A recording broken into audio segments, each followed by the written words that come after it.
हर किस्म के रूहानी जिस्मानी मसाइल और वज़ाइफ के लिए पीर इकबाल कुरैशी चैनल को सब्सक्राइब करें। हिज़्बुल बहर के लिए अपने घर में कोई मखसूस जगह रख लें चलने के लिए, ये पूछा जा रहा है ना। तो देखें, मखसूस जगह रख लेंगे तो अच्छी बात है, एक जगह मुतय्यन होगी। अच्छा, एक जगह जब आप ज्यादा पढ़ते हैं ना, फिर वहां आना जाना शुरू हो जाता है गैबी ताकत का, फिर आपको वहां बैठ के जो वजीफा पढ़ेंगे उसका फायदा जल्दी होगा। अगर आप आज यहाँ पढ़ें, कल वहां पढ़ें, परसों वहां पढ़ें, कभी चलते हुए पढ़ें, कभी गाड़ी में पढ़ लें, वो वजीफा होगा, वो आपका बातनी कुव्वत लेने का, ताकत का चिल्ला नहीं होगा।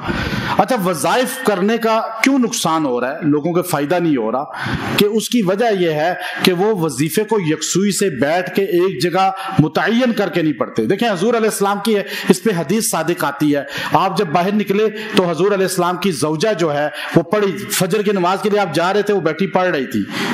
और जब आप वापिस आए इशराक के बाद वो चाश के करीब फिर भी पढ़ रही थी।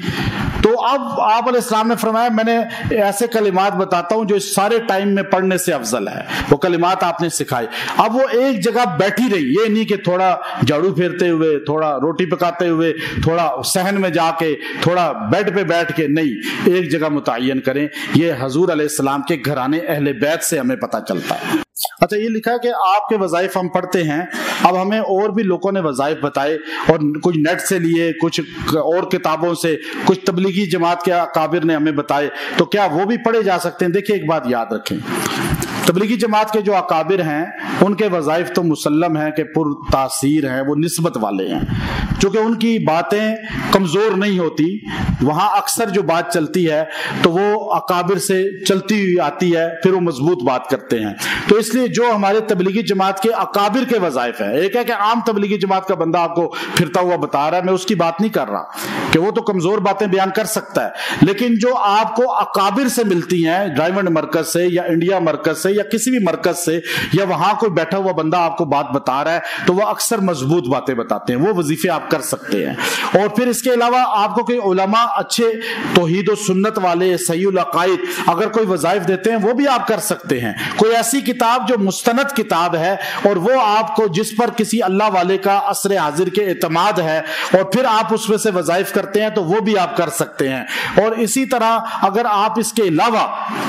ऐसे ही नेट से वजीफा उठाएं, पता ही ना चले इसका रावी कौन है, आगे इसका सनद क्या है, और फिर लोग वैसे थंबनेल लगाकर अंदर फजूल वजीफा दे देते हैं, कोई शिरकिया दे देते हैं, और फिर किसी की निस्बत नहीं होती, तो ऐसे वजीफों से बचें। जैसे मैंने बताया था, हमारे यहाँ अक्सर जो है नादे अली को पढ़ते हैं, नादे अली की कोई सनद ही नहीं है, वो तो है शिर्क पर मबनी अल्फाज। शेर खुदा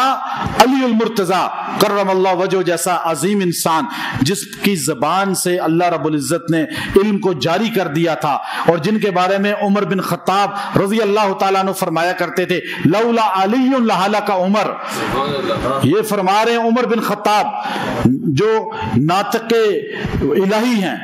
और अल्लाह रब्बुल इज्जत ने उनको इन्नल्लाह जअलल हक्का अला लिसानी उमर, अल्लाह रसूल फरमा रहे हैं, तो वो फरमाते हैं अगर अली ना होते तो उमर हलाक हो जाता। जबान से ऐसे फैसले होते थे, तो वो कैसे शिर्क पर मबनी अल्फाज कह सकते हैं?